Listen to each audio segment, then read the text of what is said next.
তোকে কাল থেকে আসতে হবে না। দাদু আমার তো অসুবিধা হচ্ছে না। না না হোক অসুবিধে, তোকে আসতে হবে না।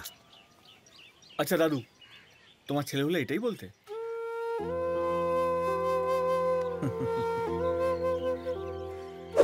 আমার অত বড় ছেলে, তারপরে নাতনি আছে, এত কিছু হলো কিন্তু মাসিমার একটা কার্ড হলো না। এরপর এনআরসি যদি চালু হয়, মাসিমাকে তো তল্পি তল্পা গুটিয়ে দেশ ছাড়তে হবে। এই এসব অলক্ষণের কথা বলবে না তো। তুমি কি করবে? আমি বিয়ে করব।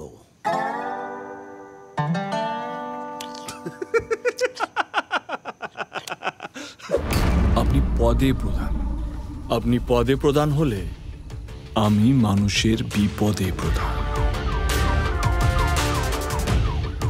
তাই আমি দীপক প্রধান।